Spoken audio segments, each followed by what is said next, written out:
ପିଲାମାନେ ତୁମର ପିଜି ଏକକ ପ୍ରବେଶିକା ପରୀକ୍ଷା ଫଳ କେବେ ଆସିବ? ଏକ୍ଜାମ୍ ତ ସରିଲାଣି 15ରୁ, ତ ସେଇ ରିଗାର୍डिंग କ'ଣ ରହିଛି ବଡ଼ खबर ଆମେ ଏଠାରେ କଥା ହେବା। नमस्कार दोस्तों, इस वीडियो को लाइक करें, हमारे चैनल को सब्सक्राइब करें, इस घंटी के आइकन को दबाएं, ऑल सेलेक्ट करें हमारी सभी वीडियो सबसे पहले देखने के लिए। ପିଜି ପ୍ରବେଶିକା ପରୀକ୍ଷା ଫଳ କେବେ? ସ୍ନାତକୋତ୍ତର ନାମଲେଖା ପ୍ରକ୍ରିୟାରେ ବିଳମ୍ବ ଯୋଗୁଁ ଅସନ୍ତୋଷ ପ୍ରକାଶ ପାଇଛି, ଯାହାକି ଛାତ୍ରଛାତ୍ରୀଙ୍କ ତରଫରୁ ଗତ 15 ତାରିଖରୁ ପ୍ରବେଶିକା ପରୀକ୍ଷା ଶେଷ ହୋଇଥିଲେ ମଧ୍ୟ ରେଜଲ୍ଟ ପ୍ରକାଶ ପାଇବା ତାର କୌଣସି ସୂଚନା ନାହିଁ। ସାମ୍ସ ୱେବସାଇଟରେ କେବଳ ଉଚ୍ଚଶିକ୍ଷା ବିଭାଗ ପକ୍ଷରୁ ଜଣାଇ ଦିଆଯିବ ବୋଲି ଉଲ୍ଲେଖ ରହିଛି।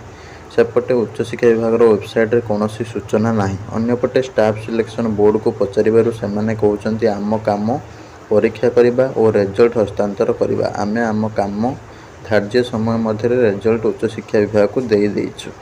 ରେଜଲ୍ଟ କେବେ ବାହାରିବ ସେ ନେଇ ନିଷ୍ପତ୍ତି ଉଚ୍ଚଶିକ୍ଷା ବିଭାଗର।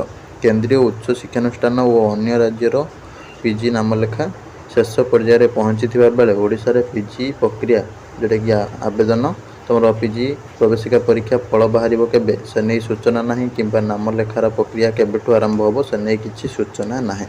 ବିଭିନ୍ନ କଲେଜ ଓ ବିଶ୍ୱବିଦ୍ୟାଳୟରେ ପିଜି ନାମଲେଖା ପାଇଁ ଏକକ ପ୍ରବେଶିକା ପରୀକ୍ଷା ଓଡ଼ିଶାରେ ହୋଇଥାଏ। ଏଥିପାଇଁ ତୁମର ମେ 18ରୁ ମେ 27 ପର୍ଯ୍ୟନ୍ତ ଅନଲାଇନ୍ରେ ଆବେଦନ ଚାଲିଥିଲା ଏବଂ ଜୁଲାଇ 3ରୁ ଜୁଲାଇ 15 ମଧ୍ୟରେ ଏକ୍ଜାମ୍ ଶେଷ ହୋଇଛି। ସାମ୍ସର ତଥ୍ୟ ଅନୁଯାୟୀ ପରୀକ୍ଷା ପରିଚାଳନା କରୁଥିବା ଏସ୍ଏସ୍ବି ଜୁଲାଇ 20 ତାରିଖରେ ପ୍ରବେଶିକା ପରୀକ୍ଷାର ରେଜଲ୍ଟ ଓକାକୁ ହସ୍ତାନ୍ତର କରିବା କଥା। SSB secretary doctor Rajesh Kumar ସାହୁଙ୍କ କହିବା ଅନୁସାରେ ଧାର୍ଯ୍ୟ ସମୟ ଅନୁସାରେ ରେଜଲ୍ଟ ହସ୍ତାନ୍ତର କରାଯାଇଛି। ମାନେ 20 ଜୁଲାଇ ସୁଦ୍ଧା ଏସ୍ଏସ୍ବି ଖାତା ଦେଖିକି ଓକାକୁ ଦେଇଛି। ତାପରେ ଅନ୍ୟପଟେ ପିଲାମାନେ ମଧ୍ୟ ନିଜର ଗ୍ରାଜୁଏସନ୍ ମାର୍କ ୱେବସାଇଟ୍ ମାଧ୍ୟମରେ ଗତ 20 ତାରିଖ ମଧ୍ୟରେ ଅପଲୋଡ଼ କରିସାରିଲେଣି। ତ ପୁଣି ଗୋଟେ କଥା ମୁଁ ଏଠି କହି ରଖୁଛି କି 20 ତାରିଖ ଯେଉଁଟା ଥିଲା ପୁଣି ଏକ୍ସଟେଣ୍ଡ ହେଇଛି ତୁମର ମାସ ଲାଷ୍ଟ ପର୍ଯ୍ୟନ୍ତ। ଯେଉଁମାନେ ବି ଅପଡ଼େଟ୍ କରିନେବ। ମାତ୍ର 7ରୁ ଅଧିକ ଦିନ ହୋଇଯାଇଥିଲେ ହିଁ ରେଜଲ୍ଟ ପ୍ରକାଶ ପାଇନାହିଁ, ଯାହାକି ଉଚ୍ଚଶିକ୍ଷା ବିଭାଗ ପକ୍ଷରୁ ମଧ୍ୟ କୌଣସି ସୂଚନା ୱେବସାଇଟ୍ରେ ମିଳିନାହିଁ। କେବେ କ'ଣ ରେଜଲ୍ଟ ଆସିବ, କେବେ ଆଡ଼ମିସନ୍ ହେବ, ଠିକ୍ ଅଛି।